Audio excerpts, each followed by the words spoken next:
다 같이 기도하겠습니다.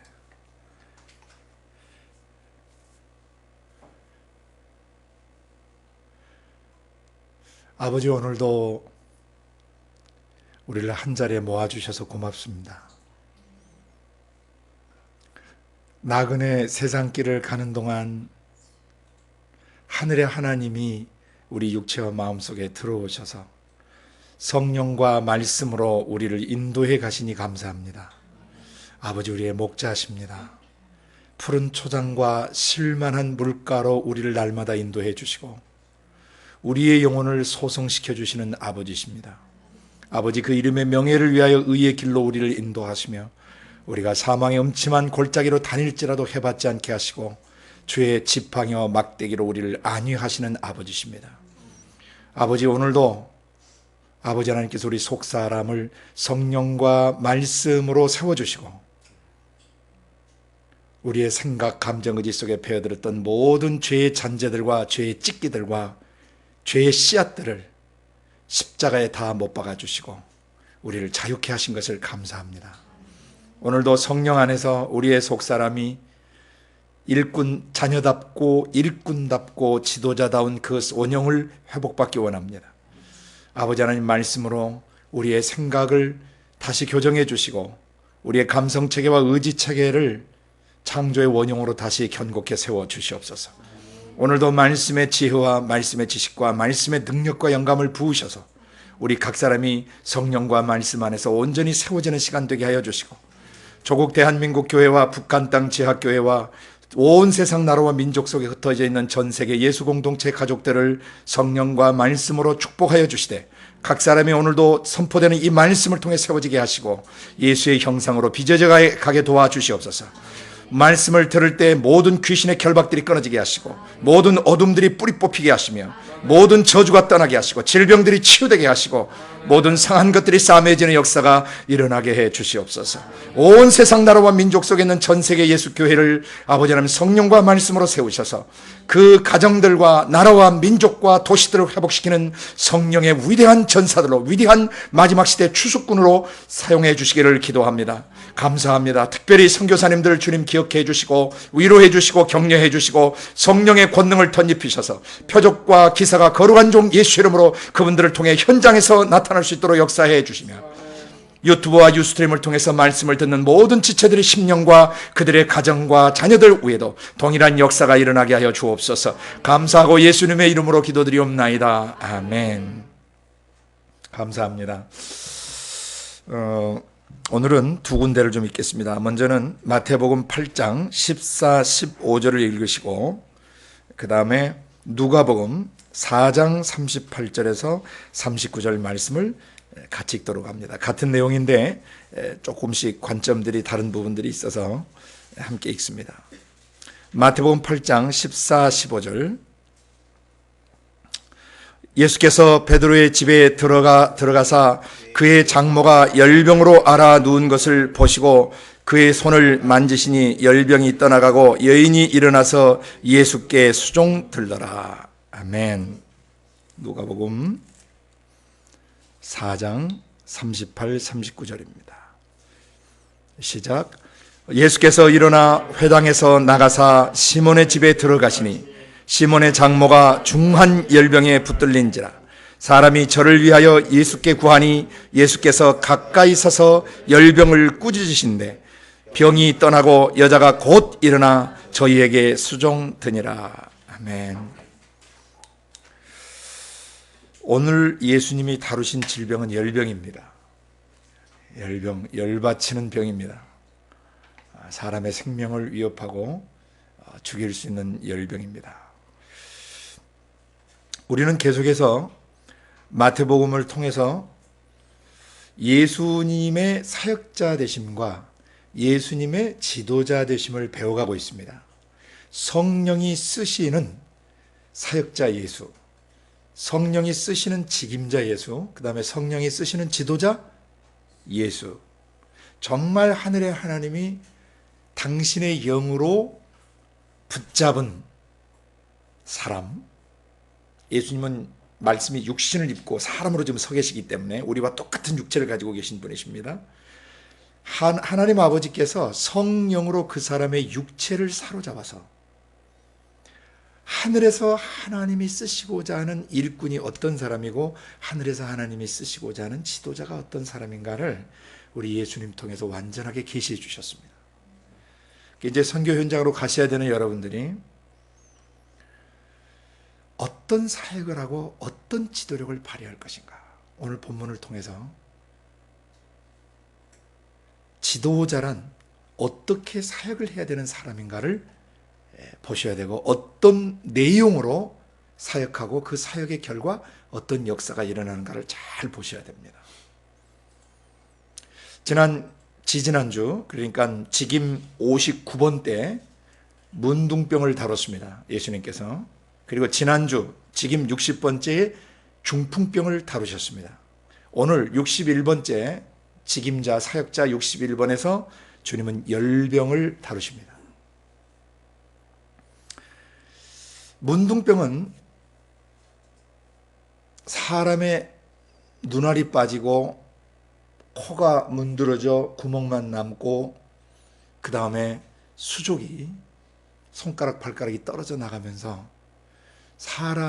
사람이라고 볼 수 없는 그 몰골 자체가 흉악하게 변질돼 버리는 것을 보여주는 무서운 질병입니다. 그건 형체가 없어지는 질병이에요. 사람이 모양새가 사라지는 거예요. 겉사람이 무너지는 것을 통해서 속사람 영혼이 죄로 말미암아 어떻게 무섭게 망가질 것인가를 보여주셨던 것입니다. 그리고 예수님은 그 사람이 간절히 낫기를 원할 때, 정결케 되기를 원할 때 그 사람을 정결케 하셨고 그 원형을 회복시켜 주셨습니다. 그리고 중풍병은 어떤 병이냐면 중추신경계에 문제가 생긴 병입니다. 신경계에 문제가 생긴 거예요. 그래서 사람의 영혼과 육체가 이렇게 하나 되어 사는데, 영에서 육으로 연결되는 그 연결선이 뭐냐면, 영과 육의 연결선이 뭐냐면 그게 신경선이에요. 그 속에는 신경 전달 물질이 흐르고 있죠. 그래서 사람의 영에서 육으로 신경이 계속 가는 건데, 마귀는 어디를 건드리냐면 사람의 영과 육의 이 연결선이 신경을 건드려요. 신경을 건드리면 신경질이 나는 겁니다. 신경성 질환들, 신경성 위염, 신경성 장염, 신경성 두통, 수많은 신경성 병들이 의료기구에 찍히지 않고 사람을 고통스럽게 합니다. 그 신경질이 계속 나면 우리가 스트레스를 받는다 그러죠. 짜증과 신경질, 그게 계속 심해지면 분노가 폭발하기 시작하고, 그 다음에 그 신경을 계속 건드리면 사람을 죽일 수도 있어요. 그리고 갑자기 불을 확 질러버린다든지 전쟁도 일으킬 수 있습니다. 신경 건드리면, 국가 간에.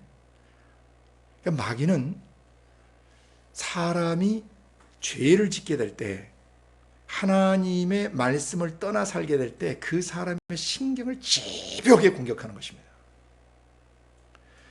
그래서 이 문둥병이나 중풍병은 죄라는 것이 사람의 영혼과 육체에 미치는 영향이 무엇인가를 가르쳐 주시는 거예요. 죄는 보이지 않지만 마귀의 생각, 마귀의 감정, 마귀의 의지를 성경은 죄라고 가르칩니다. 왜? 죄를 짓는 자는 누구에게 속하나니? 마귀에게 속하느니라고 말씀하셨기 때문이에요. 그러니까 죄는 누구로부터 나온다는 겁니까? 마귀의 영, 마귀의 인격에서 나오는 것입니다.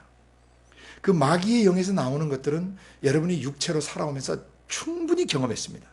분노, 미움, 짜증, 신경질, 음란함들, 탐욕들, 교만, 고집, 불신앙, 불순종, 거역, 그리고 의기소침, 나중에 공황장애라든지 우울증이라든지 또 편집증이라든지 대인기피증이나 대인공포증, 폐쇄공포증들, 또 과대망상이나 피해망상 증세들은 전부 마귀의 영에서 흘러나온 구정물들이고 마귀가 구토해낸 구토물들입니다. 근데 사람이 생각으로 그걸 받아 먹는다는 거예요. 그렇게 되면은 그 속사람 영혼이 어떻게 되냐면은 문둥병처럼 몰골, 형체, 속사람 영혼의 형체가 망가져 가거나 중풍병처럼 마비가 돼버려요. 작게는 이제 눈 떨림이나 얼굴에 구안괴사 같은 게 오고, 그 다음에 이제 좀 더 심하면 반신불수, 그 다음에 전신불수, 그럼 이제 식물인간이 되죠. 또 어떤 언어 장애로도 치고 들어오죠. 죄란 무엇인가를 하나님이 보여주는 것이에요. 나중에 마태복음 9장에서도 중풍병자, 지붕 뚫고 내려온 중풍병자를 다루겠지만은, 이 중풍병자를 다루실 때 예수님이 맨 처음에 아들아 안심하라, 네 죄가 용서되었다라고 선포하시는 겁니다. 그래서 중풍병이라고 하는 것은 속사람 영혼이 아무리 명령을 내려도 육체가 반응을 할 수가 없어요. 왜? 중추신경에서부터 말초신경까지 신경이 가버렸거든요. 이것은 뭘 보여주냐면요, 영혼이 아무리 속에서 일어나자, 손을 움직이고 걷자 해도 반신불수나 전신불수가 되면 이 말을 듣지 않듯이, 이것은 영과 육 사이에 신경 라인이 가버렸기 때문에 아무리 명령을 내도 육체가 움직일 수가 없는 것이에요. 이건 뭘 보여주냐면요, 하나님 아버지의 영과 우리 영 사이의 관계를 보여주는 것입니다. 죄가 들어오게 되면, 사람의 생각, 감정, 의지 속에 마귀적 지정의가 들어오게 되면은, 예를 들어서 음란이나 미움이나 분노, 짜증, 불순종, 거역, 불신, 불안, 초조, 긴장, 이런 것들이 사람의 생각, 감정, 의지 속에 들어오게 되면요, 아버지 영과 인간의 영 사이에 신경이 가버려요.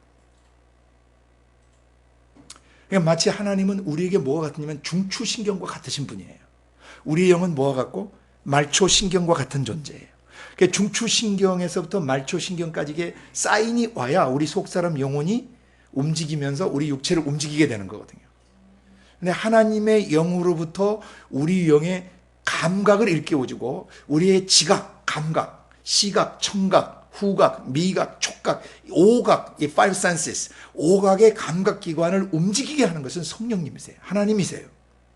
하나님의 영이 우리의 영을 계속 터치하시고 지원하실 때만 인간의 영은 영의 세계의 것들을 볼 수 있고, 시각, 청각 들을 수 있고, 영적인 향기를 맡을 수 있으며 하나님의 성품의 향기를 맡을 수가 있고, 그 다음에 영의 세계를 맛볼 수가 있고, 다음에 영의 세계를 느낄 수가 있어요. 그러나 만약에 아버지 영으로부터 오는 말씀, 그게 신경성과 같고 신경 전달 물질과 같아요. 레마의 말씀이 우리의 지성과 감성과 의지를 터치해서 우리가 지각 감각으로 하나님을 느끼고 만날 때 우리 영은 비로소 살아나는 것입니다. 그러기 전에는 모든 사람의 영은 중풍병에 걸려 있는 것입니다. 불구자란 말입니다. 병신 상태에 있단 말입니다. 하나님의 영과 나의 영이 연결이 안 되는 사람들, 성령이 내 생각을 터치하시고 내 감정을 건드리시고 내 의지를 건드리시는데도 감각이 없는 사람들은 그 자체가 중풍병에 걸려 있는 것입니다.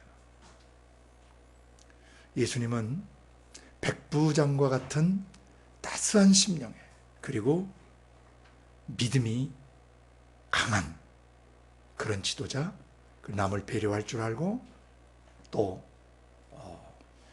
하나님의 역사를 이루는 사람들, 그 깊은 존경심을 가지고 대하는 그런 경건한 마음, 또 하늘의 하나님이 이 땅의 것들을 다스리실 때 하나님의 통치 질서를 우리가 권위 질서라고 그래요. 권위자를 통해서 통치하시는 거거든요. 근데 백부장은 그런 하나님의 통치 질서를 이해하시는 분이셨다는 게, 이방인인데 놀라운 분입니다.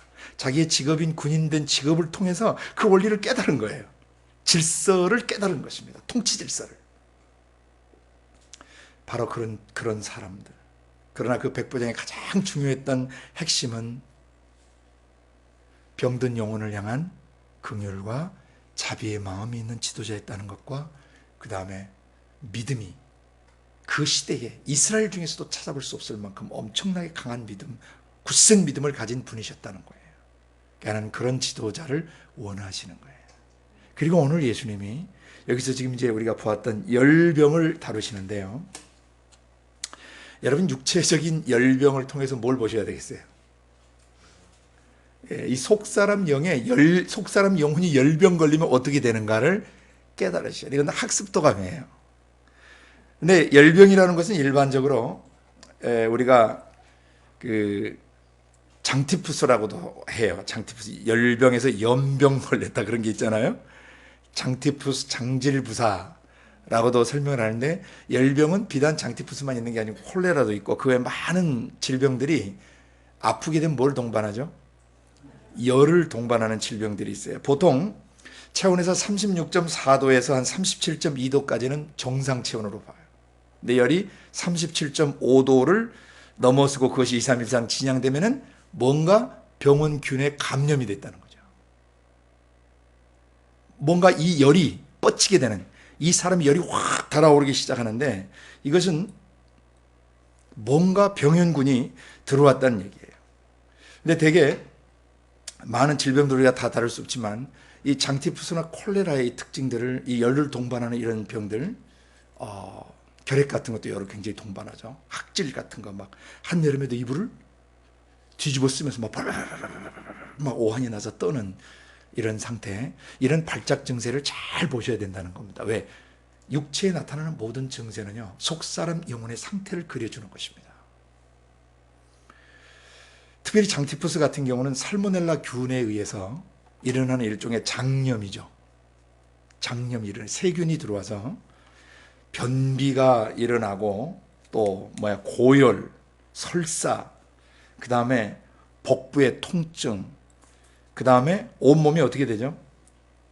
오한이 나면서 덜덜덜 떨고, 그 다음에 근육통, 그리고 머리가 막 빨개질 것 같은 두통, 고열에 의해서 이런 것들이 일어나고, 또 나중에 구토, 토해고 막 설사가 일어나는, 이런 사람의 몸이 감당할 수 없는 그런 증세들이 나타나는 병이 바로 이 열병입니다.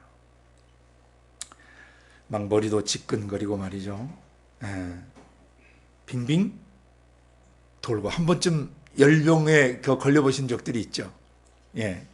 오늘날은 장티푸스는 이제 많이 잡혀서 거의 잘 일어나지 않지만, 일반적으로 열병이라고 하면 감기 몸살을 심하게 앓을 때 열로 인한 병까지를 현대에서는 열병으로 봐요. 그러나 예수님 당시에 지금 여기에 나오는 열병은 이게 장티푸스인지 콜레라인지, 이것은 법종 전염병, 제1법종 전염병이거든요. 감염률이 아주 높은 무서운 질병이에요. 저 어렸을 때 아주 시골에서 동네 이 장티푸스가 돌아가지고 이 동네 누나들 머리가 막 다 빠져가지고요, 많이 죽었습니다.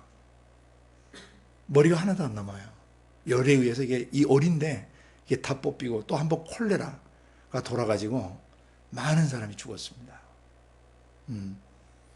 6.25 때 피란 내려치던 저희 큰아버지도 피란 길에서 이 콜레라 호열자라고도 하죠. 그 열병에 걸리셔가지고 길에서 돌아가셨어요. 아버지께서 형님을 길에다 묻고 피란을 내려와야 되는 아픔이 있었습니다. 근데 이 질병들, 장티푸스는 이런 것들이 이제 살모넬라 균이 이제 사람의 몸에 이제 들어와서 한 1주에서 3주 정도 잠복기를 거친다 그래요. 보통 10에서 14일 정도 잠복기를 거쳐서 이제 몸에 이런 증세를 나타내는데, 또 콜레라도 보면은 비블리오 그 콜레라 균이 들어와서 일으키는 그 병인데, 주로 물이나 음식, 과일, 채소, 또 어패류들, 이런 것들이 이제 그 통해서 감염이 되는데, 콜레라 같은 경우는 심한 설사나 탈수 증상들, 그리고 또 구토, 발한, 복통, 그러면서 이 모두 다 전염성이 아주 강한. 근데 둘 다 공통 특징들이 있어요. 뭘 먹고 뭘 마시는가, 마시는 것과 먹는 것들을 통해서 주로 감염이 돼요. 그리고 배설물들이나. 근데 이게 사람에게만 있는 게 아니라, 지금 저 근래 저기도 있었죠. 돼지 그 장티푸스도 있어요.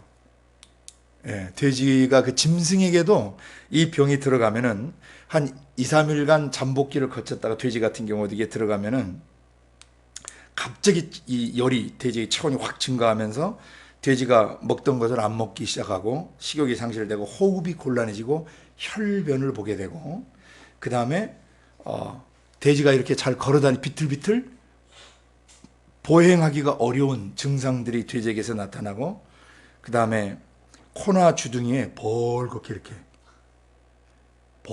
이렇게 그 뭐라 그러죠? 그거 보고 홍색 반점 같은 게 생기고, 막 그 돼지도 기침을 하고, 그렇게 한 4일에서 7일 하다가 죽게 되고요. 임신한 돼지는 5일에서 8일경 그 유산도 일으키고 죽는데 폐사율이 80%가 넘습니다. 돼지 법종 전염병 제1병, 멧돼지나 산돼지나 집돼지에게서 동일하게 나타나는 증세인데, 이것들이 주로 배설물들이나 먹거리를 통해서 동물들에게도 옮겨지는 질병이라고 합니다. 이건 다 일종의 바이러스들을 통해서 전염되는 거예요. 자, 문둥병이 뭐 하는 거였다면, 몰골이나 형체가 으스러지고 사람이 존재 자체가, 이 형체 자체가 파괴되는 거라면은, 중풍병은 뭐였습니까? 마비된 상태. 이게 작동이 안 되는 상태. 열병은 뭐예요? 두통부터 시작해서 복통, 온몸에 열을 일으키는데, 뭘 먹거나 마시는 걸 통해서 이 장염이 일어나고 또 콜레라 같은 것이 일어나서 사람을 죽여가는 병입니다. 일종의 열을 올려서 사람을 죽여가는 병이에요. 그런데 오늘 이 베드로 장모가 이 열병에 걸려서 알아 누웠는데, 누가는 아까 읽으신 대로 이것을 뭐라고 그러냐면 중한 열병이었다 그래요.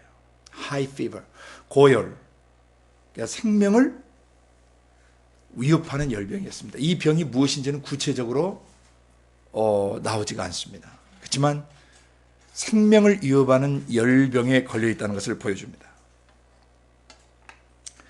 자, 본문을 이제 마태복음 본문을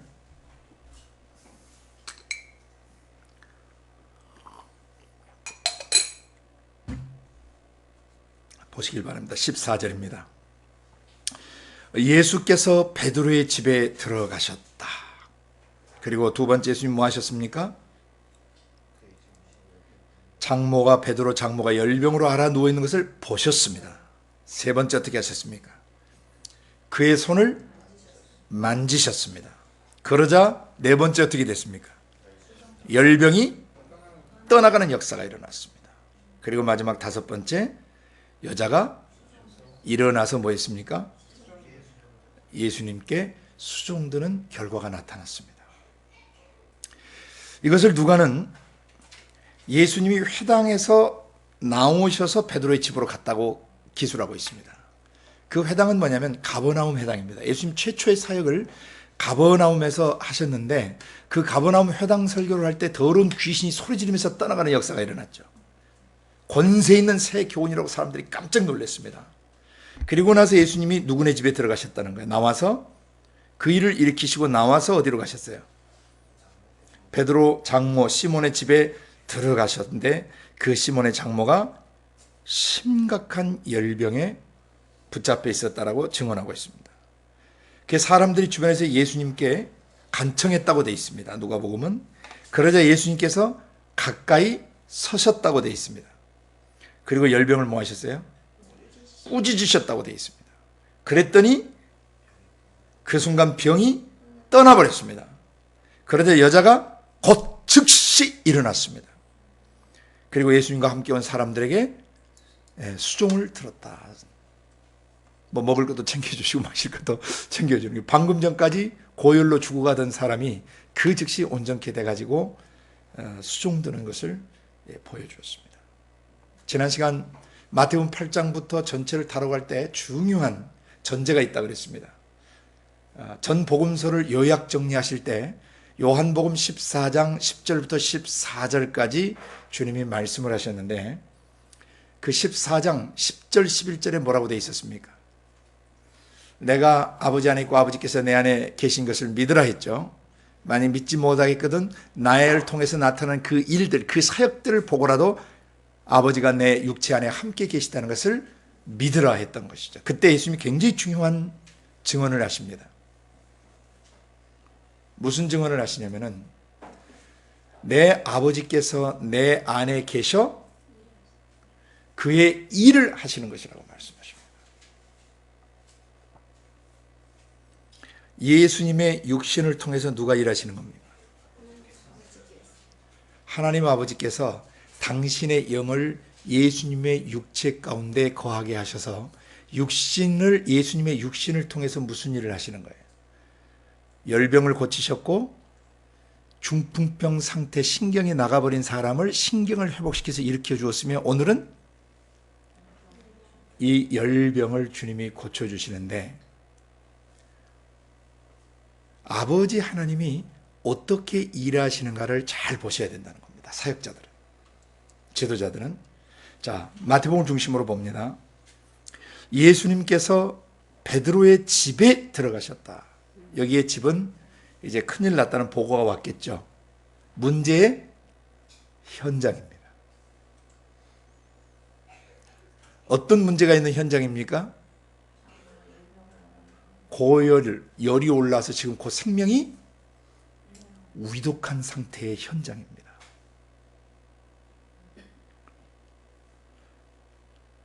사역자, 지도자들은 문제의 현장을 피하시면 안 돼요. 어떤 문제가 발발하든지 문제가 있는 그 현장을 피해서 가면 하나님이 그 사람을 사역자와 지도자로 쓸 수가 없어요. 하나님의 성령과 함께 동행하는 사람들은 그 문제가 가벼운 문제든 큰 문제든 생명을 위협하는 문제든 상관없이 어떻게 해야 돼요? 그 현장으로 뛰어 들어가야 돼. 그 좀 능력 많은 사람 가라고 그래. 다른 사람 가라고 그러지. 그러시면 안 된다는 거죠. 자기에게 요청이 오면 하나님이 자기를 통해서 일하시려고 나를 초청하신 거예요. 믿음으로 가셔야 됩니다. 예. 괜히 내 기도도 많이 못하고 내가 내 영빨도 안 되는데 이거 하필 왜 나한테 이런 사람을 데리고 와가지고. 여러분, 아프리카의 그 유명한 전도자 독일 분이시죠. 라인하르드 본케. 결혼하자마자 얼마 있다가 아프리카 선교사로 들어갔다가 아주 처음에 고생을 엄청나게 하셨다는 간증을 들었어요. 나중에 그 능력 집회를 하려고 유명 강사를 초청해가지고 그날 이제 굉장히 이제 기대감을 갖고 있었는데 갑자기 그 강사가 왔어요. 왔는데 자기 사역을 못하겠다 가겠다 그런 거예요. 헐. 기가 막힌 거죠. 이렇게 하시면 어떻게 하나, 지금 사람들이 다 왔는데. 근데 이분이 나는 못한다는 거야. 가버렸어요.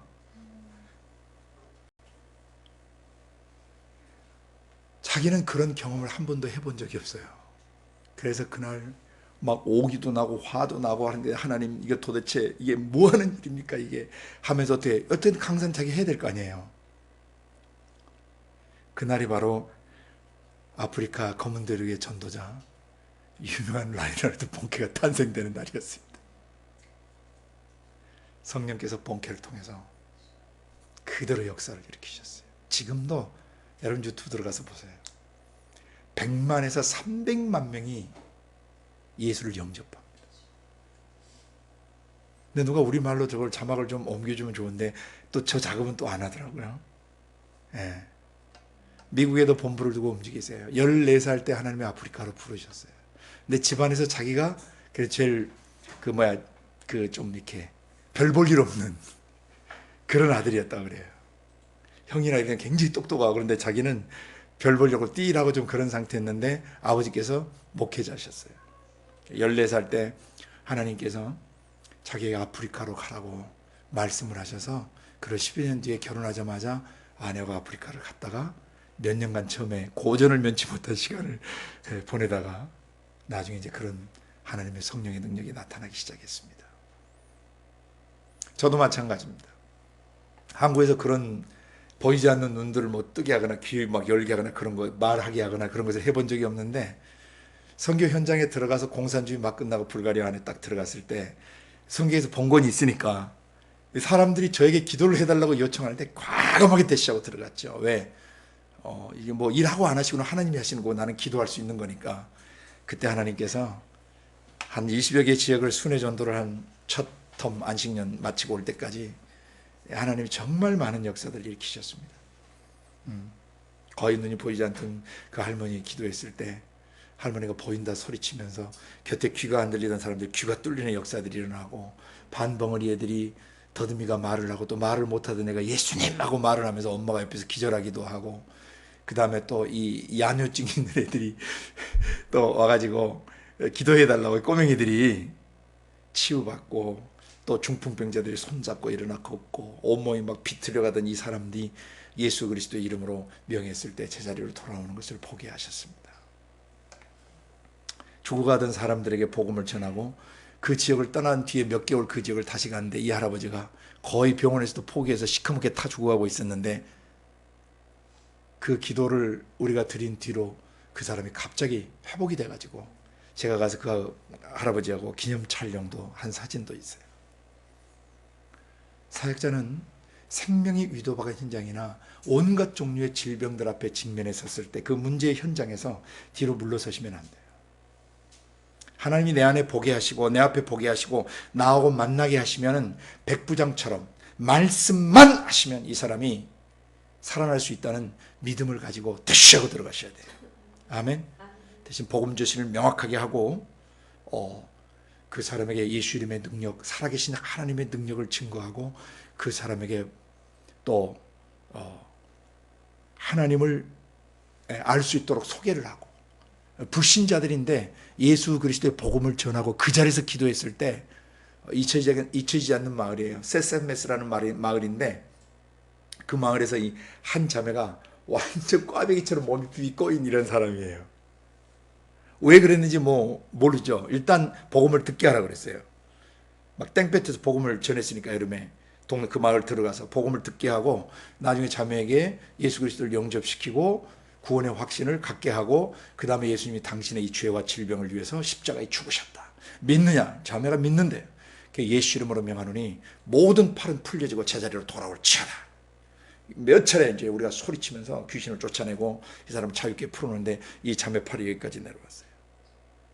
그리고 우리는 또 자기 집에 중풍병자들 가자, 이쪽으로 가자, 저쪽으로 가자 막 현장으로 끌고 들어갔을 때, 거기에 들어가서 질풍노도처럼 탱크처럼 그냥 믿습니다고 밀고 들어갔죠. 그런데 간 곳에서 우리가 손댔던 사람들은 다 일어나게 하셨어요. 문제의 현장을 두려워하시면 안 돼요. 나 이거 안 해봤는데 이거 내가 어떻게 이거 막 귀신을 쫓을 수 있나. 어쩔 때는 귀신들이 장난을 쳐요. 아니 네가 날 쫓아? 이렇게 귀신 얘기하면 이 사람이 쫄려가지고 속에서 확 쫄죠. 그럼 귀신이 뭐라고 그러냐면은 기도 더 하고 와 그래요. 근데 사실 기도를 많이 안 했거든요. 그럼 이제 완전히 쫄려가지고 한 방 얻어맞는 것이죠. 그때 여러분은 절대 물러서시면 안 돼요. 내가 기도의 분량이 적지만, 그런데 너를 쫓아내는 것은 내 영빨이나 내 영역으로 너를 쫓아내는 것이고 내 육신의 기력이 힘으로 쫓아내는 것이 아니라, 마태복음 12장 28절에 말씀하신 대로 내가 하나님의 성령을 힘입어 귀신들을 쫓아내는 것이면 하나님의 나라가 이미 임하셨다 하셨고, 먼저 강한 자를 결박하고 그 집에 들어가서 세간을 늑탈해 올 수 있다고 약속하셨고, 뱀과 정갈을 밟으며 원수의 모든 능력을 제할 권세를 내게 주셨기 때문에 너는 결단코 나를 해할 수 없고 나는 너를 완전히 몰아낼 수 있고 쫓아낼 수 있다. 내 힘이나 내 능력, 내 영성으로 몰아내는 것이 아니라 예수 그리스도 이름과 내 안에 계신 성령의 능력을 의지해서 내가 명하노니 이 사람에서 결박을 끊고 떠나갈 치하다라고 명령하셨대요. 어떤 귀신을 엄에 안 속내하면서 나가요. 오늘 예수님이 보여주신 사역자 예수, 지도자 예수, 생명이 왔다 갔다 하는 지금 심각한 열병에 잡혀있는 현장에서 조금도 움츠러들지 아니하시고 뚫고 현장으로 들어가셨습니다. 작게는 여러분 몸에서 아픈 증세들이 나타나거나 여러분 머리, 여러분 몸에서 아픈 증세가 나면 거기다 대고 질병의 세력들을 여러분이 다 꾸짖어 다스리셔야 돼요. 문제의 현장을 피하면 안 됩니다. 그 다음에 두 번째, 장모가 열병으로 알아놓은 것을 보셨습니다. 정확하게 진단하셔야 돼요. 이 사람 상태가 어떤 것으로 온 것인지, 귀신들에 의한 것인지, 음식으로 인해서 온 것인지, 과로로 인해서 오는 것인지 상태를 정확히 진단하셔야 돼요. 그런데 마태는 이 부분에 대해서 언급을 하지 않고 있지만 의사 선생님인 누가는 이것을 뭐라고 규정해요? 뭐라고 해요? 굉장히 심각한 열병, 생명을 위협하는 열병에 걸렸는데 이것을 처리하시는 방식이 뭐였다? 예수님이 열병을 꾸짖으셨다고 돼 있어요. 의사의 입장에서 황당했겠어요, 안 했겠어요? 예? 아니 무슨 열병을 꾸짖습니까? 그런데 예수님은 바람도 꾸짖으세요, 안 꾸짖으세요? 파도도요? 잠잠하라 하고 호통치시죠. 그 다음 무화과 나무를 향해서도 뿌리채 마르라 그러시죠. 그리고 보이지 않는 영체들인 한 사람 속에 잡혀있던, 거라사 귀신들인 사람 속에는 6,000마리에서 8,000마리 이상 귀신들이 달라붙어 있는데 그 사람에게서 나와라 한마디로 귀신들을 몰아내셨어요. 근데 예수님은 귀신들이든 질병이든 뭐 하셨다? 꾸짖으셨다. 그러니까 여러분이 이 상태를 잘 보시고 호통치는 지도력을 이제 발휘하는 법을 배우셔야 돼요. 호통치셔야 돼요. 꾸짖으셔야 돼요. 마귀를 대적하라. 그리하면 너희를 피하리라 그러셨어요. 그리고 예수님은 친히 요 전 사건, 요 누가복음의 순서를 보면 요 전 사건은 가버나움 회당에서 설교하실 때, 말씀을 가르치실 때 귀신에게 잡혔던 사람이 소리 지르면서 쓰러졌어요. 발작을 일으키면서, 격려를 일으키면서 나중에 예수님이 더러운 귀신아 그 사람에게서 나와라! 한마디 호통치니까 곧바로 격려를 일으키면서 귀신이 떠나 나가버리는 역사가 일어났습니다. 바울사도는 증언합니다. 우리가 말로만 여러분에게 복음 전한 것이 아니었다라고 합니다. 능력과 큰 확신으로, 성령 안에서 성령의 큰 확신과 성령의 나타남으로, 표적으로 우리가 복음을 전했다라고 증거합니다. 여러분이 일단은 그 사람의 상태를 여기서 보시는, 진단하시고 관찰하시는 것이 많이 필요한데, 이게 세부적으로 나오지는 않았지만은 여러분이 대개 귀신 들리거나 질병에 잡혀있는 사람들은 대개 이 사고방식과 감성책의 의지에 문제가 있습니다. 그렇지 않으면 귀신들이 그 사람을 치고 들어올 수가 없어요. 물론 모든 질병이 다 귀신들로부터 오는 것은 아닙니다. 식습관이 잘못되거나 먹거리를 잘못 먹거나 또는 생활습관이 잘못되어 있거나 또는 유전적으로 집에서 선천적으로 유전병 같은 것을 갖고 있어서 쉽게 발병할 수도 있습니다. 그리고 어떤 병은 마귀에 의해서 비롯되는 병도 있습니다. 귀신들에 의해서 일어나는 병도 있습니다. 여러분이 이것을 잘 살펴주셔야 돼요. 보신다 이 말은 환자의 상태, 문제 현장을 잘 여러분이 관찰하시고 보실 수 있어야 돼요. 그래서 이것이 귀신들에 의한 것이면 그 자리에서 귀신을 호통쳐 꾸짖어 내몰아셔야 되고, 식습관이나 생활습관, 또 사고체계나 감성체계의 상처와 아픔 때문에 비롯된 것이라면 본질 치유를 하셔야 돼요. 양면을 병행하셔야 된단 말입니다. 이해가 되세요? 유전병의 95%는 치유가 가능하다고 의학계에서 발표했습니다. 유전병은 치료가 95% 가능하다고 합니다. 이게 유전병으로 흘러내려오는 것들도 식습관이나 생활습관들을 동시에 교정해주고, 무엇보다도 대부분의 질병은 마음에서 비롯됩니다. 마음속에 사고방식이나 감성체계, 의지체계에 상처와 아픔이 있게 되면요, 이 영과 육사의 균형이 깨져요. 식습관이나 먹거리 이런 것에 문제가 생기게 돼 있어요. 귀신도 내쫓아야 되지만은 본질 치료를 먼저 해줄 줄 아는 사역자가 되어야 된다는 것입니다. 아멘. 사람의 상태를 잘 보셔야 돼요. 오늘 예수님이 여기서 이 상태를, 이 열병을 뭐 하셨어요? 꾸짖으셨어요, 예수님이요. 이 열병은 이 몸에서 떠나갈 치워라! 라고 명령하셔야 된다. 이 양면의 치유를 사역자는 이해하고 있어야 됩니다. 본질 치유와 귀신들에 의해서 영향받고 아프고 어려운 것들. 그런데 모든 질병이 다 귀신들에 의해서 생겨나는 것은 아니지만 병이 생기면 반드시 귀신이 슈파리 때처럼 달라붙습니다. 그래서 병든 그 사람의 상태에 그의 생각과 감정과 의지를 계속 공격해야 됩니다. 불안하게 합니다. 두려워하게 합니다. 그리고 염려하게 합니다. 근심하게 합니다. 절망하게 합니다. 좌절하게 합니다. 그리고 과대 망상증 속에 들어가게 만듭니다. 망상은 일종의 그물들이죠. 그물 구조로 생각을 계속 엮어가는 것이죠. 우리 아버지도 그렇게 돌아가시고 우리 큰아버지도 우리 집안에 이런 내력인데 드디어 이 병이 내게 왔구나. 나도 오래 못 살 거야. 내가 이 병 걸리면 낫는 사람이 별로 없대는데. 이런 생각들이 사람 속에 계속 피어오르는 것은 그 사람에게서 나오는 거 아닙니다. 그건 바로 귀신들이 생각을 집어넣는 것입니다. 그래서 일단 본질 치유를 할 때 가장 중요한 것은 죄가 있게 되면 여러분이 죄 문제를 먼저 다뤄주셔야 돼요. 그 다음에 생활습관, 식습관, 집안의 내력들을 잘 살피시고 그 부분을 또 여러분이 교정해 주셔야 돼요. 그리고 마지막 세 번째, 귀신들을 내어 쫓는 이런 권세를 사용하셔야 됩니다. 죄가 만약 이 세상에 들어오지 않았다면 질병은 없었을 것입니다. 죄가 만약 에덴 동산에 들어오지 않았다면 불안, 초조, 긴장은 없었을 것입니다. 죄가 없었다면 인간관계 갈등은 없었을 것입니다.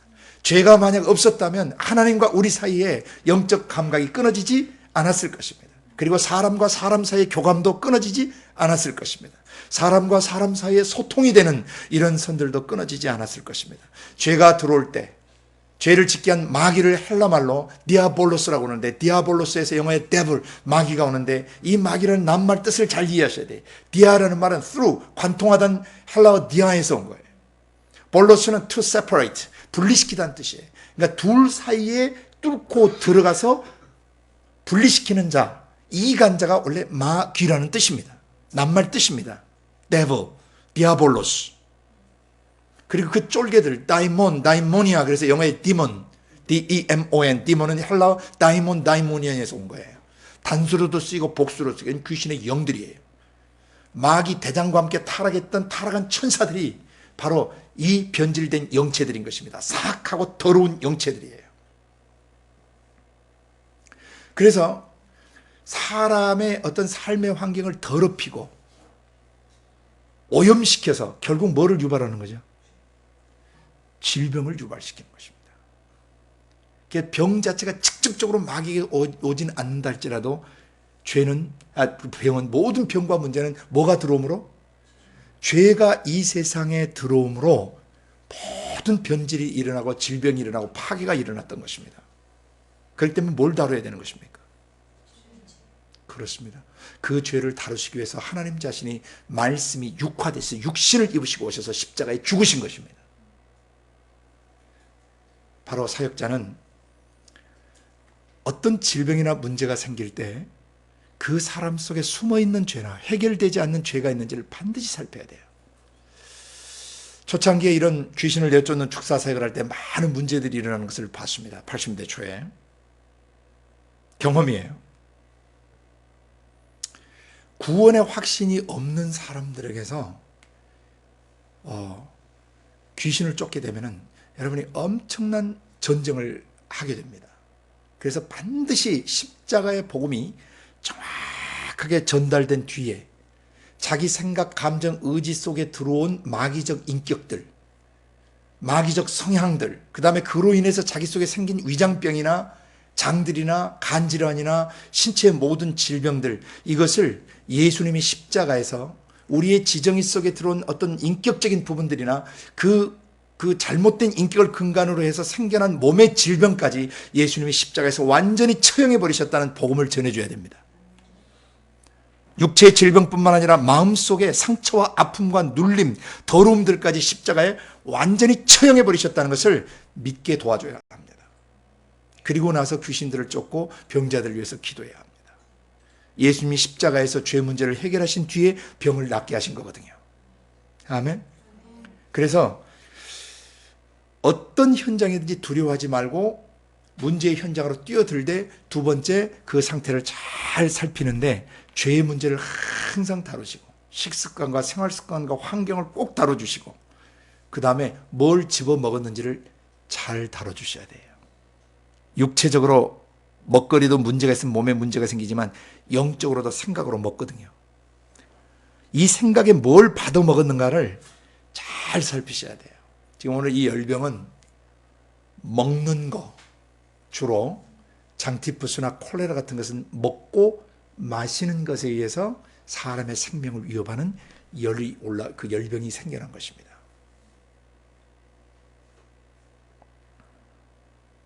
상태를 잘 진단한 다음에 조치를 취했는데, 15절에 예수님 뭐 하셨습니까? 손을 대셨어요. 그리고 누가는 이걸 뭐라고 표현했어요? 누가는 어떻게 했어요? 가까이 서서 뭐 했어요? 먼저 열병을 꾸짖으셨어요. 자, 병을 꾸짖고 안수하는 문제가 같이 일어나야 된다는 것을 예수님 보여주시는 겁니다. 아멘. 자, 이 안수가 뭔지를 여러분이 좀 이해하셔야 되는데, 하박국 3장을 펴시길 바랍니다.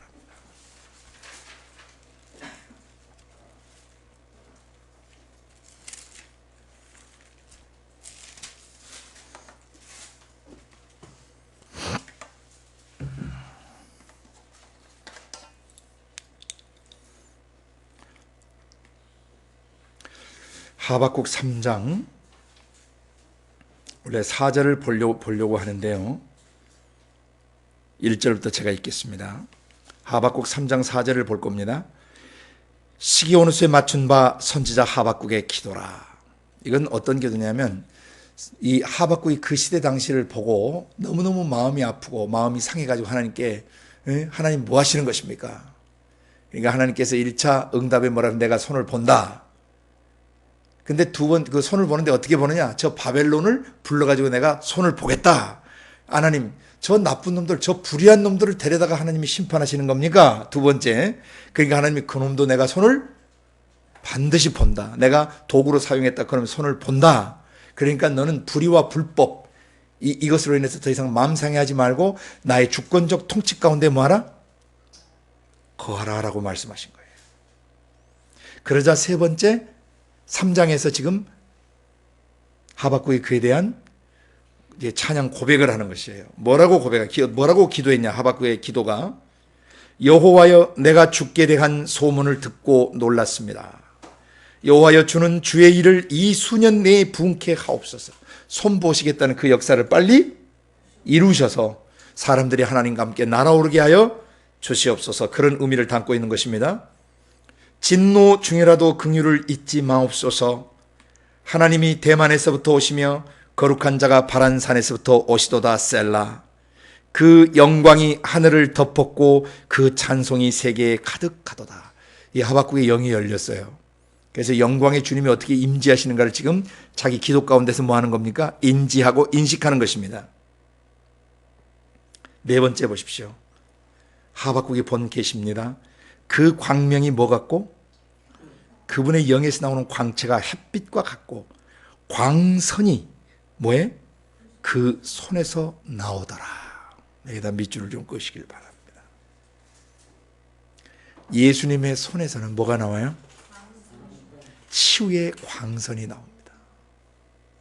그 손에서 광선이 나오니 그 권능이 뭐하더라? 그 속에 감추었다니까, 그 광선 속에 뭐가 숨어 있다는 거예요. 엄청난 신적 파워가 그 광선에 감추어져 있더라. 5절, 온역이 그 앞에서 행하며 불덩이가 그 발밑에서 나오더라. 이걸 본 거예요, 하박국이. 6절, 그분이 서신즉 땅이 뭐하고? 지구촌 전체가 뒤 흔들리기 시작하고, 그가 보신즉 열국이 전율하며. 영원한 산이 무너지며 무궁한 작은 산이 엎드러지나니 그 행하심이 예로부터 그러하시도다. 내가 본즉 구산의 장막이 환란을 당하고 미디안 땅의 휘장이 흔들리도다.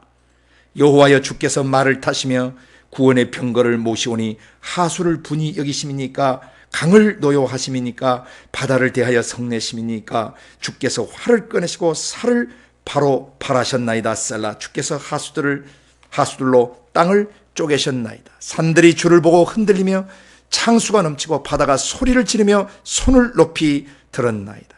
주의 나르는 살과 빛과 살의 빛과 주의 번쩍이는 창의 광채로 인하여 해와 달이 그 처소에 멈추었나이다. 주께서 노를 바라사 땅에 둘리셨으며 분을 내사 열국을 밟으셨나이다. 주께서 주의 백성을 구원하시려고 기름 받은 자를 구원하시려고 나오사 악인의 진머리를 치시며 그 기초를 끝까지 드러내셨나이다. 셀라. 그들이 회리바람처럼 이르러 나를 흩으려 하며 가만히 가난한 자 삼키기를 즐거워하나 오직 주께서 그들의 전사의 머리를 그들의 창으로 찌르셨나이다. 주께서 말을 타시고 바다 곧 큰 물의 파도를 밟으셨나이다. 이런 소리를 들을 때 자기 창자가 뒤흔들리고 목소리로 인해서 입술이 떨릴 정도로 엄청난 영적 체험을 하박국이 했는데 그 중에서 우리가 지금 보는 것은 그 손에서 뭐가 나오더나? 광선이 나오더라요. 아주 오래전에 모디 바이블 인스티튜트 그 성경학교에서 아마 그 과학자분이 이렇게 만든 비디오 같아요. 이 박사님이 물리학 박사신가 봐요. 100만 볼트의 전기가 흐르는 이 단상, 이 단자 같은 요런 이런 그 뭐라 그러죠? 이 쇠로 된 이런 기계를 하나 갖다 놓고 자기가 이 100만 볼트를 자기 몸에 통과하게 하고도 자기가 죽지 않고 여기 살아있는 것을 보여주겠다고. 그래서 잠깐 조수에게 탁 해가지고 100만 볼트의 야구방망이를 거기 그 100만 볼트 잠깐 쫙 했더니요. 야구방망이 시커먼, 그러니까 빛이 야구방망이를 순간에 태워버린 거예요. 그 번갯빛 치듯이 칙 하고 야구방망이에 파고 야구방망이를 훑어 파고 이게 지나간 거예요. 그 빛이 잠깐 비추는데. 당신이 거기 위에 서시겠다는 거예요.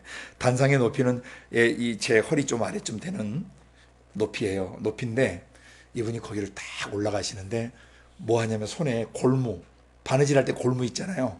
손가락 끝에다가 골무를 다 끼시고 딱 그 100만 볼트 단자 위에 올라가셔서 조수한테 큐 하는 거예요. 조수가 딱 하자마자 이분 몸에 진동이 오는데요. 갑자기 손에서 번개 칠 때 그 파란 불 나가는 거 있죠. 장풍처럼 이 손가락 끝에서요. 파란 불이 칙 하고 나가는 거예요. 안 죽어요, 이분이.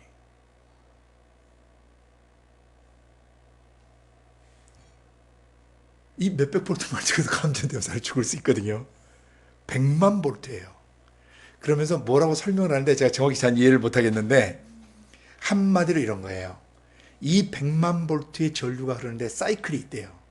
주파수가. 그거하고 자기 몸에 맞추면 100만 볼트가 흘러도 사람이 죽지 않는다는 거예요. 저는 거기서 굉장히 중요한 힌트를 얻었는데 바로 그게 이 사건이 생각났어요.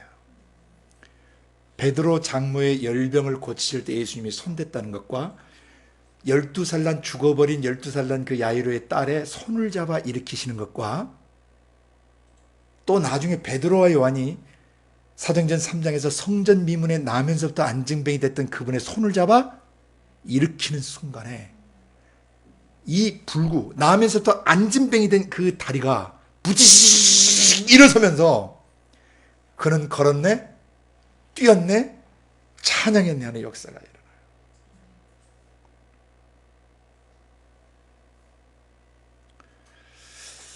하나님 아버지의 영에서 나오신 그 말씀 속에 그리고 그 말씀이 육화되신 예수님의 손길, 그 안수하는 손길에는요 엄청난 전력이 흐르는 것입니다.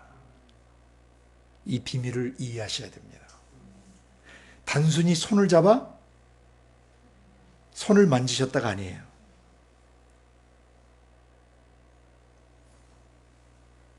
복음성가 중에 옛날 80년대 우리가 불렀던 노래가 하나 있습니다. 손 내밀어 주를 만져라. 주 지나신다. 너의 애타는 외침을 주 들으시니 손 내밀어 주를 만져라. 주 지나신다. 그런 찬양이 있어요. 이 대기 속에는요, 영원하신 하나님이 임재해 계십니다. 그리고 믿는 자들의 육체와 마음 속에는 온 우주를 한순간에 만들어버리시고 한순간에 우주를 사라지게 하실 수 있는 엄청난 능력자가 믿는 자들의 마음속에 성령으로 들어와 계십니다. 이제 여러분은 사람이신 예수가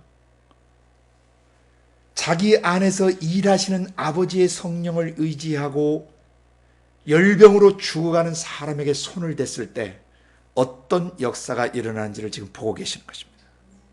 그 예수는 지금 어디 계십니까? 예수님의 육신을 움직이셨던 그 어마어마한 성령님 어디 계십니까? 내 육체와 마음 속에 계십니다. 그리고 여러분을 자녀 삼으셨고 일꾼 되게 하셨고 지도자로 지금 자라가게 해주고 계시는 것입니다. 지도자 예수, 그분은 자기 몸에서 능력이 나가는 것을 아시는 분이에요. 혈루병 걸린 여인도 그 예수님의 옷자락을 만졌는데 예수님에게서 뭐가 흘러나갔습니까? 능력이 흘러나가서 12년 동안 하혈하고 12년 동안 온갖 의원을 다 찾아다니고 12년 동안 가산을 다 탕진할 정도로 고생을 했던 여인이었습니다. 그 예수를 만지는 순간에 12년 동안 하혈하던 혈루의 근원이 말하면서 즉시 치유됐습니다. 여러분, 손을 대시는 의미를 오늘부터 사역자로서 여러분 새롭게 인식하시기를 바랍니다. 여러분이 손을 대실 때 여러분의 손은 하나님이 만드신 겁니다.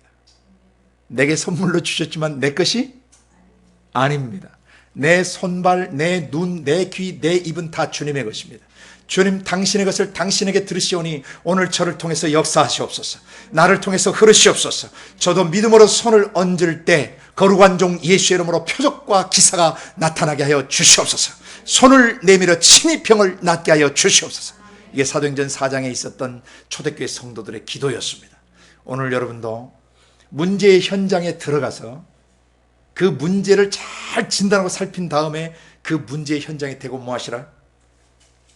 손을 대시고 안수하며 기도하시길 바랍니다. 그리고 질병을 뭐해야 합니까? 호통쳐 이 열병은 이 몸에서 떠나갈 치하라고 명령하셔야 돼요. 그리고 여러분 손에서 어마어마한 능력이 흘러가시는 것을 믿으셔야 합니다. 믿는 사람들에게는 이 주간 이런 표적이 따를 것이라고 누가복음 16장 17절에 약속하셨어요. 저희가 내 이름으로 귀신들을 쫓아내는 역사가 일어날 것이며 새 방언을 말하는 역사가 일어날 것이고 뱀을 집으며 그리고 무슨 독을 마실지라도 해봤지 않는 역사가 일어날 것이며 병든 자에게 손을 얹은 즉 나으리라. 제자들이 나가 두루 전팔세 주께서 함께 역사하사 그 따르는 표적으로 말씀을 확실하게 증거케 하셨습니다. 복음은 말이 아닙니다. 복음은 말과 함께 능력으로 가는 것입니다. 여러분이 몸이 아플 때 그곳에 여러분이 손을 대실 때 오늘 하박국 3장 4절의 말씀을 꼭 기억하시길 바랍니다.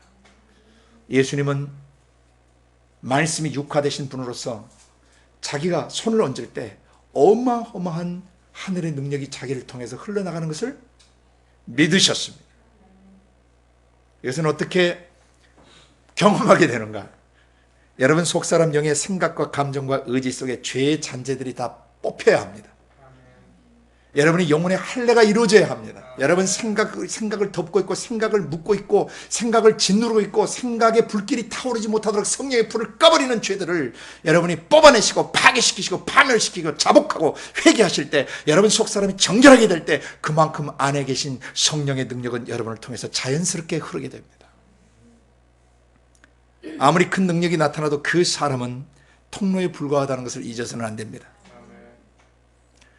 수많은 능력을 행하고 나중에 자기가 메시아인 줄로 착각하는 수많은 이단 교주들이 나오고 성령으로 시작했다가 육체로 마치는 지도자들이 우리 시대에 동일하게 살고 있는 것을 여러분은 보게 됩니다. 성령이 여러분 속에 계십니다. 여러분 속에 어마어마한 능력이 흐르고 계십니다. 그런데 이 능력이 나의 지성과 감성과 의지 속에 감각이 되지 않는 이유는 죄 때문에 그렇습니다. 불신 때문에 그렇습니다. 또 무지 때문에 그렇습니다. 하나님이 어떤 분이신지를 모르면 자기 속에 어마어마한 능력이 와도 무능하게 사는 것입니다. 짐승처럼 먹고 자고 사는 것입니다. 사람은 하나님의 형상으로 만들어진 유일한 피조물입니다. 그 안에 들어오신 하나님의 능력이 얼마나 어마어마한지는 기록된 말씀을 깊이 묵상하실 때 여러분 안에 체득되는 것입니다. 하나님의 성령의 능력이 여러분 안에 맨 처음 올라오실 때 특징은요, 여러분 속에 있는 죄들을 철저하게 보게 하시는 겁니다. 그러니까 자기 생각과 감정과 의지 속에 스며 있는 죄들을 깊이 보지 않는 상태에서 능력이 행해지면 나중에 이 사람이 영적으로 꼴통이 될 가능성이 많습니다. 하나님의 능력이 자기에게 나타날 때 맨 먼저 보아야 되는 것은 내 생각과 감정과 의지 속에 배어든 죄가 무엇인지를 보셔야 돼요. 죄의 본질은 하나님의 존재를 인정하지 않는 교만, 하나님을 믿지 않는 그 교만과 오만으로부터 죄는 시작되는 것입니다. 그래서 불순종하게 되고 거역하게 되고 모든 영적 감각을 다 잃어버려서 동물처럼 사는 것입니다. 그러다가 나중에 그 영혼과 육체는 지옥으로 들어가게 되는 것이죠. 여러분 속에 어마어마한 능력이 들어와 계시는 것을 오늘부터 깊이 묵상하시길 바랍니다. 그리고 그 능력이 왜 내 지성과 감성과 의지에 내 몸에 감각이 되지 않는가도 깊이 고민하시길 바랍니다. 그리고 몰아내십시오.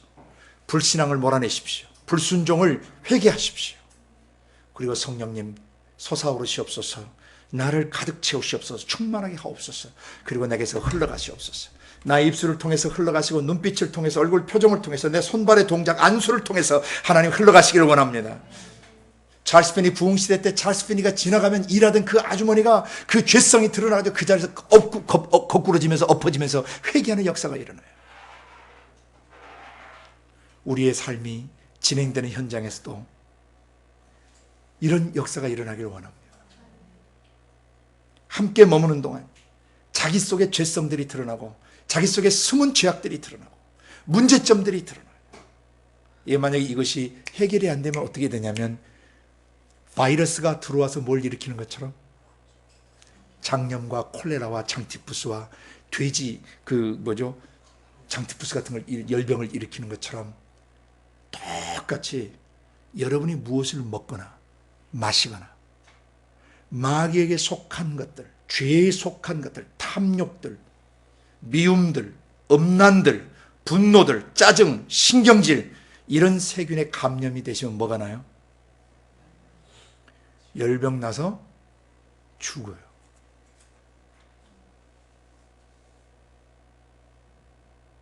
열이 뻗쳐서 죄를 짓게 되고 열이 뻗쳐서 자기 속사람을 죽여버린다는 것입니다. 그래서 예수님이 살인을 규정하실 때 까닭없이 형제를 향해서 노하는 자 살인으로 규정하세요. 살인죄에 대해서 살인죄를 적용하시면서 예수님이 까닭없이 노하는 자는 심판의 대상, 재판 대상이 되고 거기다가 라가라는 욕지거리를 해서 상대방의 인격을 죽이게 되면은 그것은 공회, 형 집행을 하러 끌고 들어가게 되고 마지막에 미련한 자라, 형제를 향해서 미련한 자라고 하는 자는 지옥불에 들어가게 되리라고 예수님이 율법 해석을 다시 해주셨습니다. 무엇을 먹었길래, 무엇을 마셨길래, 무엇을 자기 생각과 감정 속에 받아들였길래 속에서 막 열이 펄펄 끓어오르고 분노가 끓어오르고 정욕이 끓어오르고 그 다음에 음란이 끓어오르는 거예요.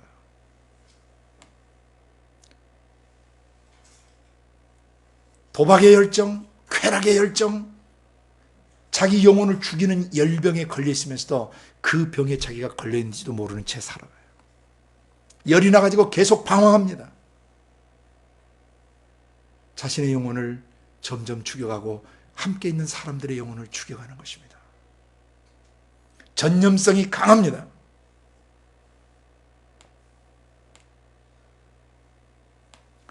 여러분이 무엇을 먹고 무엇을 마셔서 지금 내 영혼이 이 모양이 되고 이렇게 심각한 상태가 된지, 이렇게 문둥병에 걸려있고 이렇게 영적 감각이 없는 중풍병에 걸려있고 그러다가 예수님 오면 그대로 지옥에 그 상태로 들어가는 것입니다. 오늘 다뤄야 될 것은 열병이에요. 여러분 안에 분노나 미움이나 절망이나 좌절이나 음란이나 탐욕이에요. 그런 불길들이 여러분 속에 타오르고 있다면 그 불길은, 그 열은 여러분의 영혼을 죽이게 되고 주변의 수많은 사람들을 오염시키며 죽이게 될 것입니다. 주님이 바로 사람의 생명을 위협하는 그것에 손을 대시는 순간 그 모든 질병들이 다 죽어버린 것입니다.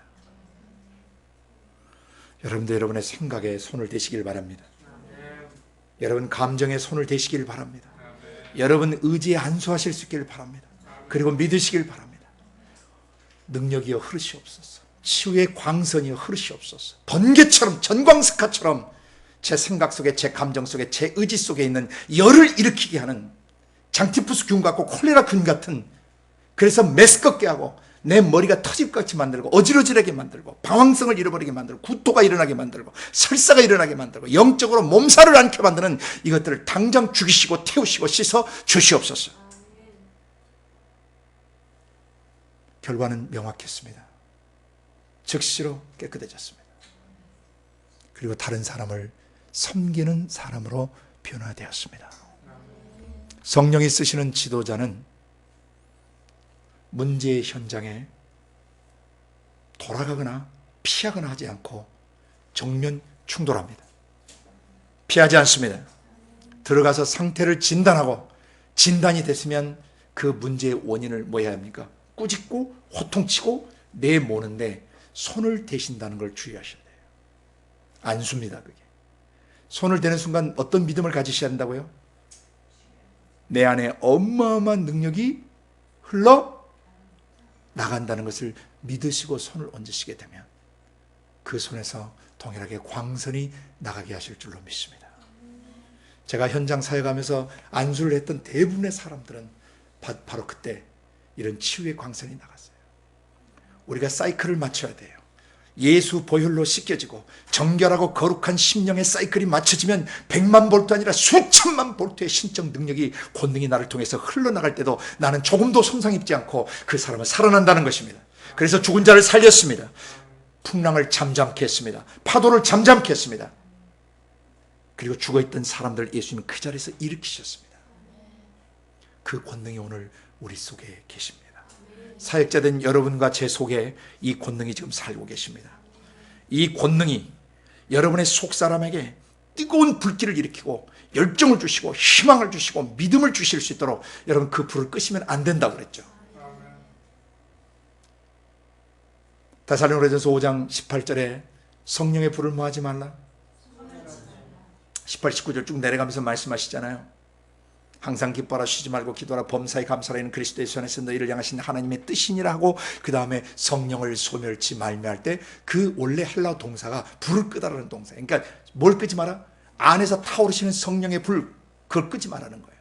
그 불을 끄는 요소들이 있어요. 그게 죄예요.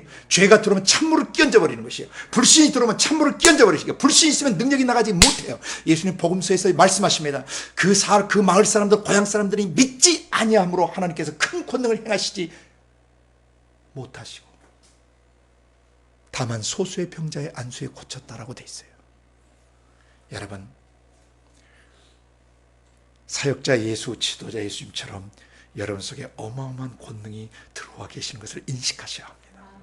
매일 기도 시간에 믿음으로 우주 밖과 우주 공간 안에서 내 속에 들어오셔가지고 내 속에서 샘솟는 권능을 흘러보내시고 내 안에서 확 타오르시면서 연약한 나의 영혼, 연약한 나의 지성, 연약한 나의 감성, 연약한 나의 의지, 연약한 나의 육체를 사로잡으시고 나와 함께 날아오르시기를 원하시고 나와 함께 거룩한 불길로 타오르시면서 이 불로 사람들 치유하고 살리시기를 원하시는 겁니다. 절대 현장을 두려워하지 마십시오. 피하지 마십시오. 그리고 그것에 손을 대시고 상태를 진단하신 뒤에는 손을 대시고 조치를 취하시고 병은 무조건 꾸짖어 명하시길 바랍니다. 어떤 문제든지 바람과 파도도 꾸짖고, 그 다음에 나무도 꾸짖고, 그 다음에 병도 꾸짖고, 죽음도 꾸짖었어요. 그리고 귀신도 꾸짖어 몰아내셔야 됩니다. 여러분은 예수 피로 씻겨진 사람들이에요. 거룩해진 사람들이에요. 의로워진 사람들이에요. 영화롭게 된 사람들이에요. 그래서 성령이 여러분 안에 계세요. 성령의 능력을 사용하시길 바랍니다. 자녀에게는 자녀되는 권세, 신의 아들, 딸 되는 권세를 주셨는데 그 권세가 어떤 권세냐면 예수님에게 주어진 권세와 같은 것이에요. 아들에게 주어지는 권세입니다. 자녀이면 후사고 하나님의 후사요, 그리스도와 함께한 후사다. 자녀이면 하나님의 것을 상속받는 상속자다. 신의 영역에 속한 것들을 상속받는 자다. 여러분은 사람의 몸을 입고 있지만 여러분은 하나님의 영역에 속한 것들을 상속받으신 분들이란 말입니다. 문제의 현장에 항상 직구로 뚫고 들어가시고 거기 파헤치시고 원인을 분석하시고 그 다음에 조치를 취하실 때 손을 대시고 더러운 귀신도 몰아내시고 질병도 꾸짖어 명하시고, 그래서 마지막 그 사람을 자유케 풀어놓는 그런 사역자가 되시기를 예수님의 이름으로 축복합니다. 그게 성령이 쓰시는 지도자예요. 성령과 동역하는 지도자예요. 자기 몸속에 어마어마한 능력이 흘러가실 수 있는 걸 믿으셔야 돼요. 아멘. 불신앙은 타오르는 성령의 불을 꺼버리는 찬물입니다. 음란은 여러분 안에 타오르시는 성령의 불길을 꺼버리는 것입니다. 그리고 거역하고 불순종하는 것들은 성령의 속에 타오르는 성령의 불길을 다 찬물 끼얹어 꺼버리는 그런 요소들입니다. 죄를 버리셔야 합니다. 뿌리쳐 버리셔야 합니다. 또 몸의 질병은 성령의 불이 타오르지 못하게 하는 장애 요소 중에 하나입니다. 그 몸의 질병을 대적하고 명하십시오. 병도 꾸짖고 환경도 꾸짖고 상황도 꾸짖고 귀신들도 꾸짖고 여러분 몸속에 들어온 모든 불안한 기운들과 정서적인 모든 것들을 꾸짖어 몰아내시기를 바라고 문제의 현장에 손을 대시고 안수하시며 축복하시기를 바랍니다. 예수님의 몸에서 능력이 나가서 혈루 근원을 마르게 하시고 예수님이 손댄 사람들마다 치유되고 일어섰던 것처럼 여러분이 손대신 사람들마다 일어나게 해주실 줄로 믿습니다. 왜? 믿는 사람에게는 이런 표적이 따르겠다고 약속하셨어요. 표적은 신 대신 하나님이 거기에 나타난 표시입니다. 하나님이 여러분 속에 계시기 때문에 여러분 가시는 곳마다 표적과 기사가 거룩한 종 예수 이름으로 일어나기를 바라고, 그때 하나님 아버지께서 손을 내밀어 병자들 낫게 하시고 여러분이 기도하는 그곳이 진동하는 역사들이 일어나기를 바랍니다. 그래서 마귀가 한 사람의 생각 속에 감정 속에 수십 년 동안 집지었던 모든 음란의 집들, 미움의 집들, 분노의 집들, 절망의 집들, 불순종과 거역의 집들이 와르르 무너지는 역사가 일어나기를 바랍니다. 성령이 쓰시는 사역자, 오늘 열병을 다루셨어요. 문제의 원인을 보셨고 예수님이 그 문제의 원인을 손을 대시면서 호통쳐서 떠나라고 명령하시자 그 열병이 사람을 방금 죽일 것처럼 삼키던 그 열병이 그 몸에서 그 순간 떠나갔습니다. 이 역사는 요한복음 4장에 보시면은 가버나움의 그 갈릴리의 왕의 신하의 아들도 예수님이 네 아들이 낫다고 명령할 때 그 열기가 그 몸에서 떠나갔는데 똑같은 헬라 원어 낱말입니다. 동일한 열병입니다. 그 아이도 열병에서 자유케 된 것입니다. 또 하나 사도행전 28장에 보면은 7절부터 10절에 보면 멜리데라는 섬에 배가 파손돼 가지고 들어갔을 때 바울이 거기서 그 주민들이 그 토인들이 그 사람들 너무 환대해 가지고 너무 이제 다 겨울바다에서 물에 절었으니까 그 불을 피워 가지고 주는데 불 필 때 그 나무 속에서 독사가 나와 가지고 바울을 물었습니다. 바울이 확 털어버렸습니다. 그 사람들은 이 사람이 큰 살인죄를 지었다고 생각했습니다. 그런데 바울이 털어도 아무것도 문제가 일어나지 않자 그들은 바울을 신으로 봤습니다. 그 멜리데라는 섬에 버블리오라는 사람이 있었습니다. 자기 집에 그 사람들을 영접해서 3일간 잘 대접했는데 그 버블리오 아버지가 뭐에 걸렸냐면 바로 이 열병에 걸렸습니다. 동일한 열병입니다. 예수님에게서 나타났던 그 역사, 믿는 자들에게 이런 표적이 따르니 저희가 뱀을 집으며 무슨 독을 마실지라도 해봤지 않는 역사가 바울 사도에게 그대로 일어났습니다. 그리고 바울 사도가 그 버블리오 부친의 열병을 고쳐주었습니다. 그렇게 될 때 그 열병이 고쳐지면서 어떤 역사들이 일어났는지 성경은 기록하고 있습니다. 바울이 들어가서 기도하고 안수할 때 나았다고 되어 있습니다. 예수님의 손에서 치유의 광선이 나갔던 것처럼 바울 사도 안에 계신 성령께서 바울의 육체를 통해서, 그 육체의 손길을 통해서 뭐 한 것입니까? 치료의 광선을 발하신 것입니다. 그 다음에 섬 가운데 다른 많은 사람들이 병자들을 데리고 왔습니다. 다 고침받았습니다. 그들이 후한 애물을 이 사도 바울 사도 팀에게 주고 떠날 때 배에 쓸 것을 실어줬다라고 성경은 증거하고 있습니다. 사도행전의 그 역사는 오늘도 진행됩니다. 바울 사도가 멜리데 섬에서 일으켰던 보블리오 푸친에게서, 그리고 그 마을 주민들의 병을 고쳤던 그 역사, 오늘 계속되어야 합니다. 왜냐하면 병을 고치는 주체는 성령이 하시기 때문입니다. 누가복음 13장 31절 32절에 예수님이 말씀하십니다. 오늘과 내일 내가 귀신을 쫓아내고 병을 낫게 하다가 제3일에 완전해지겠다고 하셨습니다. 그 예수님 오늘 우리 속에서도 여전히 귀신들을 쫓아내고 병을 낫게 하고 죄와 질병과 저주에서 각 사람을 세워주시는 것입니다. 치료해 주시는 것입니다. 회복해 주시는 것입니다. 재건책해 주시는 것입니다. 바로 예수님은 산상수훈적 지도력을 가지고 영혼의 집을 지어주시는데, 열병으로 무너져가던 한 사람의 영혼을 오늘 완전히 회복시키셔서 그 사람이 또 다른 사람을 섬기는 사람으로 세워놓으셨습니다. 우리의 영혼이 일평생 성령과 함께 동역하고 성령의 권능이 우리 손을 통해서 계속 흘러가시고 우리의 섬김을 통해서 수많은 사람들이 문둥병과 중풍병과 이런 열병에서 자유케 되는 역사가 있기를 원합니다. 이 일을 아버지 성령께서 이루시려고 오늘 이 말씀을 우리에게 주셨습니다. 이 역사를 이루어 주실 것입니다. 절대 피하지 마십시오. 아무리 어려운 질병, 불치병 없어요. 하나님께는 난치병 없습니다. 하나님에게는 불치병이나 난치병이 없습니다. 죽어도 살리십니다. 나흘씩 썩어서 문들어가던 나사로의 시체도 그 자리에서 소성시키는 능력이 있으신 분입니다. 백부장의 믿음이 있었던 것처럼, 예수님 속에 그 믿음이 있으셨던 것처럼 오늘도 우리 믿음 가지고 모든 아픈 곳에 손을 대십시오. 명령하십시오. 꾸짖으십시오. 회피하지 마십시오. 몰아내십시오. 성령의 권능이 여러분을 통해서 흘러갈 것입니다. 같이 기도하겠습니다. 고마우신 아버지 하나님, 오늘 성령이 쓰시는 위대한 사역자, 위대한 지도자 예수님을 뵙습니다. 문제의 현장에 바로 뚫고 들어가셨습니다. 상태를 진단하셨습니다. 그 상태를 보시고 손을 얹으시면서 열병을 꾸짖어 그 사람을 그 즉시에 자유케 풀어놓았고 그 사람이 또 다른 사람을 섬길 수 있도록 세워놓으신 것을 보여주셨습니다. 아버지, 우리도 이 사역을 그대로 감당하겠습니다. 예수님처럼 성령이 쓰실 수 있는 그러한 사역자, 그런 지도자로 서기를 원하오니 아버지, 우리 속에 하박국서에 계시하신 그대로 우리가 손을 얹을 때 병자들이 낫게 하여 주시옵소서. 우리가 귀신들을 몰아낼 때 떠나가게 하시고 모든 병을 꾸짖을 때 뿌리째 뽑히는 역사가 일어나게 하시며 그 사람이 그 즉시 온전하게 되는 역사가 우리의 삶을 통해서도 일어나게 하여 주시옵소서. 그렇게 하실 주님을 믿습니다. 감사합니다. 예수님의 이름으로 기도드리옵나이다.